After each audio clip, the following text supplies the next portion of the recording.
త్రిదశ rice, అన్నింటికీ దగ్గరగా మీ మనసుకి మరింత దగ్గరగా. త్రిదశ రైస్, వేర్ లైఫ్ షైన్స్. నా అన్వేష్ గత కొన్ని రోజులుగా మనం చూస్తూ ఉన్నాం కదా, అన్వేష్ ఏ విధంగా మాట్లాడుతూ ఉన్నారు, కొంతమంది ఇన్ఫ్లుయెన్సెస్ మీద కూడా తను ఏ విధంగా విరుచుకుపడుతున్నారో చూస్తున్నాం. అయితే నిన్న ఈ ఇష్యూకి సంబంధించి హీరోయిన్ రాశి గారు కూడా రియాక్ట్ అవ్వడం జరిగింది. ముఖ్యంగా అనసూయ ఏదైతే ఫెమినిజం నా బట్టలు నా హక్కు అని మాట్లాడే ఆవిడ తోటి మహిళ మీద ఈ విధమైన మాటలు మాట్లాడడం కరెక్టేనా అని చెప్పి కూడా ఈరోజు రాశి గారు కూడా రియాక్ట్ అవ్వడం జరిగింది. మరి దీనికి అనసూయ ఇప్పటివరకు కూడా రియాక్ట్ అవ్వలేదు. ఏ సందర్భంలో మాట్లాడేసి వచ్చిందో, మరి ఇక్కడ ఆడవాళ్ళని కించపరుస్తున్నట్టు వాళ్ళకి ఏమీ అనిపించలేదా అన్న వివరాలు తెలుసుకుంది. వాళ్ళ మనతో పాటు సీనియర్ జర్నలిస్ట్ దుర్గా వడ్లంనేని గారు ఉన్నారు. మ్యామ్ నమస్తే. సో బట్టల గురించి మాట్లాడితే ఫెమినిజం, బట్టల గురించి మాట్లాడితే హక్కులు, మరి అవతల వాళ్ళని ఆడవాళ్ళకి సంబంధించి పర్సనల్ గురించి మాట్లాడడం, లేకపోతే డార్క్ కామెడీ అని చెప్పి పర్సనల్గా ఈ విధంగా డబుల్ మీనింగ్లతో మాట్లాడడం, ఇది కరెక్టే అంటారా? మరి ఈరోజు రాశి గారు అడిగిన క్వశ్చన్కి మరి ఏమైపోయారు వీళ్ళందరూ కూడా? ఇప్పుడు ఎవరెవరు స్పందించాలంటే అనసూయ స్పందించాలి, తర్వాత రోజా స్పందించాలి, ఆది స్పందించాలి, నాగబాబు స్పందించాలి, ఆర్జీవి స్పందించాలి, ప్రకాష్ రాజ్ స్పందించాలి ముందుగా, తర్వాత మిగతా వాళ్ళు. ఎందుకంటే అనసూయ ఎవరైతే ఉన్నారో ఆవిడ నిన్న కూడా మీరు చూసారు లైవ్లో జరుగుతూ ఉంటే, ఆవిడ షీఈ్ ఎంజాయింగ్, బట్టలు చీర కట్టుకుని కూడా ఇట్లా మాట్లాడుతుంది ఏంటి అంటున్నారు ఆవిడ. సో అంటే చీరలు కట్టుకుని తిట్టకూడదా, బికినీలు వేసుకుని తిట్టాలా మనకు తెలియదు. సరే ఏది ఏమైనా జబర్దస్త్ అనే ఒక షోలో ఆది రాశాడని తెలుస్తుంది ఆ స్క్రిప్ట్. ఆవిడ మాట్లాడిన మాటలు రాశి వారి ఫలాలు అనేది, దాన్ని అతను కరెక్ట్ చేసినట్టు చేయడం, దానికి రోజా నవ్వడం, రాశి చాలా ఇబ్బంది పడడం మనం చూసాం. దాని మీద నిన్న రాశి స్పందించారు ఆవిడ. ఒక మహిళగా ఆవిడ నా బాడీ షేమింగ్ చేశారు ఆవిడ. దాన్ని చూసి నవ్వింది రోజా అనే ఆవిడ, అక్కడ జడ్జిగా ఉన్న ఆవిడ అంది. సో మరి అనసూయకి అప్పుడు తప్పు అనిపించలేదా?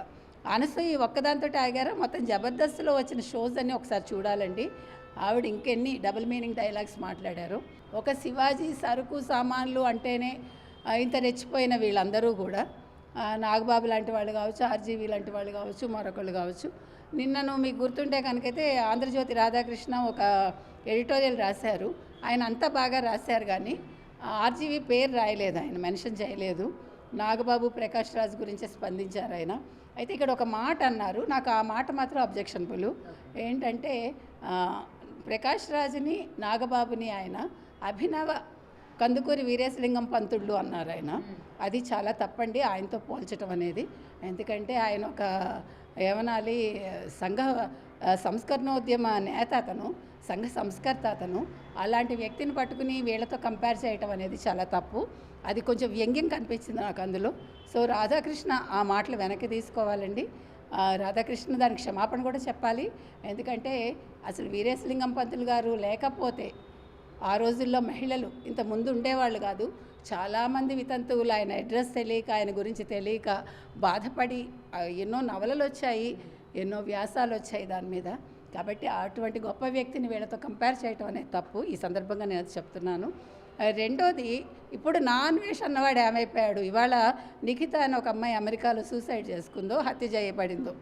సో దాని గురించి అని అంటే నిన్న చెప్పాడు కదా అన్వేష్ అన్న అతను, నేను ఒక బ్రహ్మని, నన్ను దేవుడు పంపించాడు, నేనే దేవుడిని, నువ్వెవరు గరికపాటి, నువ్వెవరు చాగంటి గారు అంటూ మాట్లాడాడు. సరే పోనీ నువ్వు బ్రహ్మవైతే అయి ఉండొచ్చు, కానీ నా బ్రహ్మగారు ఒక వార్త చెప్పారు ఆయన. ఏంటంటే ఇంక మీదట ఆయన ప్రపంచ యాత్ర మానేస్తాడట. ఛానల్ ఎలాగో మూతపడుతుందని అర్థమైంది. నిన్న 2,89,000 చిల్లర వచ్చింది అతనిది. సబ్స్క్రైబర్స్ అందరూ వెళ్ళిపోయారు. వాళ్ళకి బుద్ధి లేక చూశారు, వాళ్ళకి బుద్ధి లేదు అన్నాడు. కాబట్టి ప్రజలు బుద్ధి తెచ్చుకుని అన్వేష్ లాంటి వాళ్ళ ఛానల్స్ చూడకండి, మొత్తం అన్సబ్స్క్రైబ్ అవ్వండి, ఛానల్కి మీరు కంప్లైంట్ చేయండి, అదొకటి చెప్తున్నాను. రెండోది, అన్వేష్ ఏం చేస్తాడంటే భారతదేశానికి వచ్చి మహిళల స్వేచ్ఛ గురించి, మహిళల హక్కుల గురించి పోరాటం చేస్తాడట. ముందు నువ్వు నోరు అదుపులో పెట్టుకుని నువ్వు మాట్లాడిన మాటలకు క్షమాపణ చెప్పు. ఇప్పుడు రాశి గారికి జరిగిన అన్యాయం మీద స్పందించి ముందు ఎక్కడో బట్టలు ఇప్పుకుని తిరగండి, నేను కూడా ఆనందిస్తాను అని ఒక వీడియో చేయటం కాదు. మీరు బట్టలు విప్పుకుంటే నేను కూడా చూసి ఆనందిస్తాను అన్నాడు ఆ పెద్ద మనిషి. మరి ఇవన్నీ అనసూయకి తప్పుగా తోచలేదా? మరొకరికి తప్పుగా తోచలేదా? తర్వాత అనసూయ అన్నట్టు కదా, నేను నగ్నంగా తిరుగుతాను, మీరు అలాంటి దృష్టితో చూడకూడదంటే అన్న తమ్ముళ్ళు చూడరు. కాకపోతే ఏంటంటే బయట వాళ్ళు చూస్తారు, వాళ్ళకి చూసే హక్కు ఉంటుంది కాబట్టి ఆ వికారాన్ని మీరు కంట్రోల్ చేయలేరు. మీకు గుర్తుంటే కనుక అయితే మిలింద్ సోమన్ పేరు విన్నారా మీరు? మిలింద్ సోమన్, మధు సప్రే అని ఇద్దరు వాళ్ళు అప్పట్లో యాడ్స్ చాలా చేసేవాళ్ళు, చాలా బోల్డ్గా ఉండేవాళ్ళు. మిలింద్ సోమన్ ఇటీవల ఒక ఏడాది అయిందో 2 ఏళ్ళు అయిందో గోవా బీచ్ అనుకుంటా బట్టలు లేకుండా పరిగెట్టాడు. పరిగెడితే కేసు పెట్టారు పోలీసులు. అంటే నేను నా ఫిట్నెస్ చూపించుకోవటానికి నేను ఆ రకంగా వెళ్ళానన్నాడు. సో అది అందుకని చెప్తున్నా, సొసైటీలో మనం ఉండేటప్పుడు కొన్ని కట్టుబాట్లు ఉంటాయి, కట్టుబాట్లకు లోబడి మనం ఉండాలి. మన మాటలు కూడా కట్టుబాట్లకు లోబడే ఉండాలి. సరుకు సామాన్లు అంటే తప్పంటే మరి రాశివారి ఫలాలు అన్నందుకు అనసూయ లాంటి వాళ్ళ మీద ఎన్ని కేసులు పెట్టాలి? కళ్యాణి గారు ఆల్రెడీ అన్వేష్ మీద పెట్టారు కేసులు. నిన్న మళ్ళీ అప్డేట్ చేయడం జరిగింది ఆవిడ.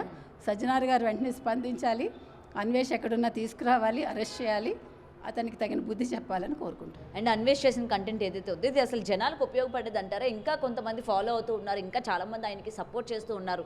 రీసెంట్గా ఆయన రిలీజ్ చేస్తున్న వీడియోల కింద కమెంట్స్ కనుక చూసుకున్నట్లయితే, అన్న మేము మీ వెనుకున్నాము, నువ్వు ఇలానే మాట్లాడు, నువ్వు ఇలానే చేయి అని చెప్పి సపోర్ట్ చేస్తూ ఉన్నారు. నిజానికి ఇతను చేసే దానివల్ల ఎవరిని ఉద్ధరిస్తున్నారు, అసలు ఎవరికి మేలు జరుగుతుంది, ఇతను చూసిన కంటెంట్ వల్ల ఎవరికి న్యాయం జరుగుతుంది అనుకుంటున్నారు?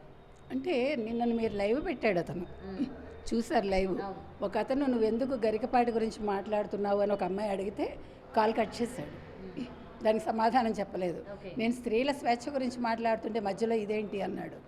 నువ్వు అవతల వాడిని తిట్టినప్పుడు అడిగే స్వేచ్ఛ కూడా అవతల వాళ్ళకు ఉంటుంది. తర్వాత మీరు అన్నట్టుగా ఇంకా ఫాలో అవుతున్నారు కొంతమంది అమ్మాయిలు, నేను నీకే సపోర్ట్ అన్నా అని మాట్లాడుతున్నారు. అది వాళ్ళ విచక్షణ, అది మనమేం చెప్తాం. అంటే మంచి చెడుకి మధ్య తేడా తెలియకపోతే ఇలాంటి వాళ్ళు ఉంటారు. అందుకని అరెస్ట్ అయ్యాడు అనుకోండి, కొంతకాలానికి ఇవన్నీ కూడా అందరూ మర్చిపోతారు. ఇప్పుడు వాళ్ళకి బుద్ధి లేక ఫాలో అవుతున్నారు, నేను ఇంకా ఛానల్ మూసేస్తానంటే నీకు భయం వేస్తుంది, నీ ఛానల్ ఉండదని.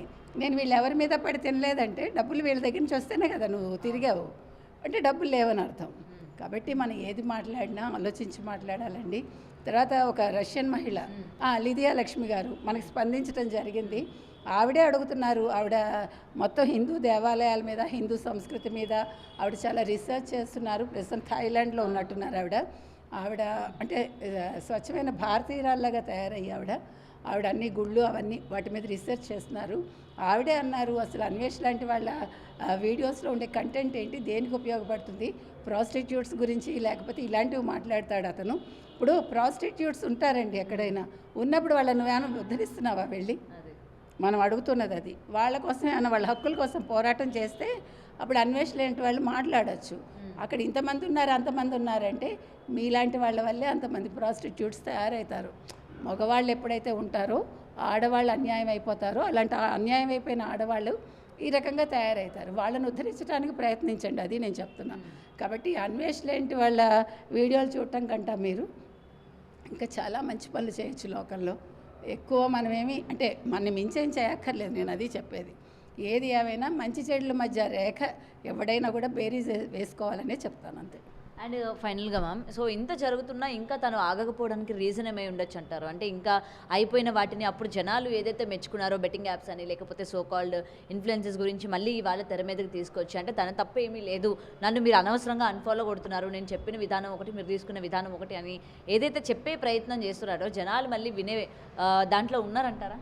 అది వాళ్ళు ఆలోచించుకోవాలండి. ఇప్పుడు మళ్ళీ నువ్వెందుకు నీ మంచితనం చూపించుకోవాలని ప్రయత్నిస్తున్నావు అంటే భయపడ్డావు, నువ్వు అరెస్ట్ అవుతానే భయంతో ఈ రకంగా మాట్లాడుతున్నావు. కాబట్టి ప్రజలు ఇక్కడ కొంచెం అప్రమత్తంగా ఉండాలండి. ఇవాళ ఇలా మాట్లాడతాడు, రేపు మళ్ళీ మిమ్మల్ని తిట్టిపోస్తాడు, ఏదో ఏరు దాటాక బోడిమల్లయ్య అన్నట్లు ఆ చందంగానే ఉంటుంది. కాబట్టి మొన్నటి మంచి అవసరం లేదు, నిన్నటి చెడు అవసరం లేదు. మీరు వదిలేయటం నేర్చుకోండి, ఇలాంటి వాళ్ళని పట్టుకోక్కర్లేదు. చట్టం తన పని తాను చేసుకెళ్తుంది.